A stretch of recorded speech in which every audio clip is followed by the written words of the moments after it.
Hey guys, I'm Colby from the Clean Signature Care. We're going to do a quick video on setting up the iVent at the Signature Care facilities. I just want to start with a contraindication for it. This should not be used on patients less than 5 kilograms. So to set this up, obviously you'll uncover it. You'll be plugging it into one of the red outlets in the facility, so that way if we lose power, the generator can still give this some juice. You'll need to disconnect your oxygen truck in the room and plug in the vent so it has its own high flow oxygen supply. You'll get the tubing bag, which will have a couple things in there. So this is the actual vent tubing that'll go from the vent to the patient. Has a flexible connector to take some load off of the tube, mask, whatever you have on the patient. A male-to-male adapter, and then some extension tubing. So to hook that up to the vent, all the connections are made on this, the right side of the device. So you'll take this male-to-male thick adapter, slide it in here at the bottom. Make sure that's in there nice and tight, and then the open end of the tubing alongside the smaller sampling lines will go over this large diameter male-to-male fitting. And then the rest of these three lines are color coded. There's clear, yellow, and white.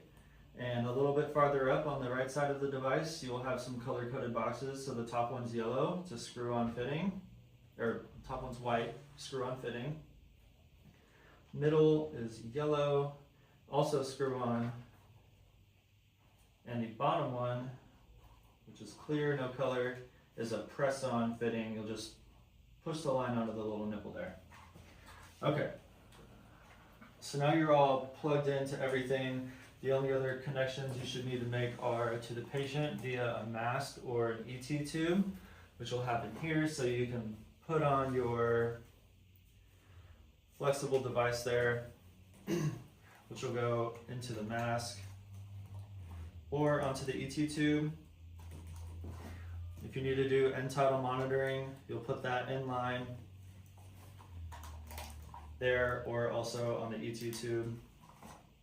Some other equipment we might need to use would be if you need to give someone a nebulizer while they're on BiPAP or on the vent.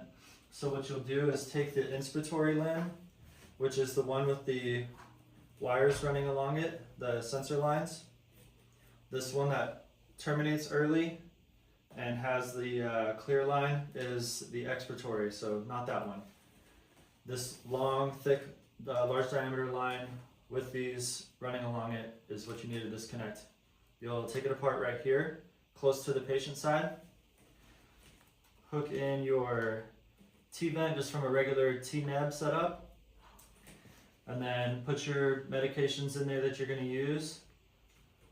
Set that up, the T-neb just like normal, and you'll need to put this on its own oxygen supply via the tank under the bed or a portable O2 and run it as normal. And then when you're done with it, just disconnect everything and return it to how it came out of the package.